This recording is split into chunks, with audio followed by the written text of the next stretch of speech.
So let's say you own an apartment in Budapest through a company structure, and you've got a mortgage on it. Let's say the property is valued at around 400,000 euro, and you've still got 130,000 left on the loan. Now you're curious about tokenizing it. You've heard the buzz. You know it's possible to sell digital shares of the property and raise capital without giving up full control. But how does that actually work? What changes legally? How do token holders get paid? And how do you make sure nobody gets scammed in the process?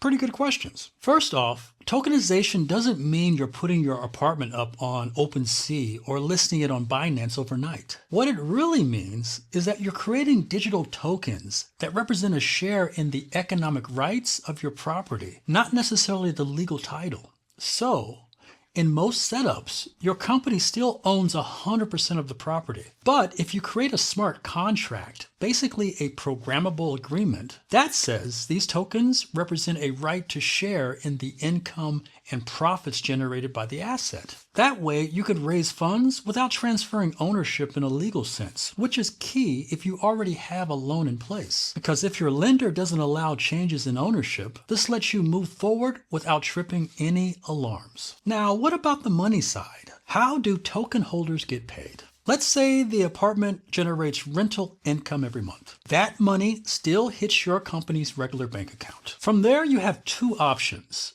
distribute funds manually based on token holdings, or automate the process using smart contracts. Ideally, the rental data flows into a secure oracle, basically a data bridge between the real world and a blockchain, which then confirms how much rent you've collected and automatically distributes a portion of that income to each token holder's wallet. It could be paid out in stablecoins like USDC or even reinvested depending on the structure. But what if you don't report income honestly? What if you say, we didn't collect rent this month, even if you did? And that's a real concern. And that's where transparency comes in. One solution is to set up a dashboard for token holders that pulls verified data from your bank account or property manager, again using oracles. Another option is to work with a third-party auditor or platform that verifies the rent roll and confirms when payments happen. The more transparent your operation, the more trust you build, and that makes it easier to attract serious investors. Now, another question that comes up: can I offer a fixed return like 10 or 15% to make the investment more attractive? Technically,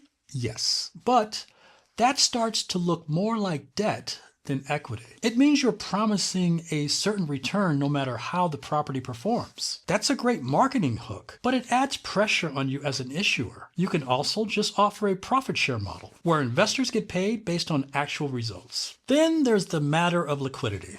If you're using a platform like Bricken or Nyla, the token might be tradable within that platform's ecosystem. But if you want real secondary market action, like a global crypto exchange, you'll need to go through more compliance steps, including securities classifications, KYC, AML requirements, and sometimes even jurisdictional restrictions. So yes, a token may be traded, but no, it's not automatic, and not every token will end up on Binance or a major DEX. Honestly, you'll have to build toward that. Lastly, let's not forget legal structure. If your company owns the property and has an existing loan, you probably can't and you probably shouldn't change your shareholder structure without talking to your bank. That's why many tokenization strategies are built around issuing digital tokens tied to a profit-sharing contract rather than selling company shares. That way you avoid messing with the company registry, the mortgage stays intact, and everything remains above board. The playbook looks something like this. Keep legal ownership with your existing company. Use tokens to represent economic participation.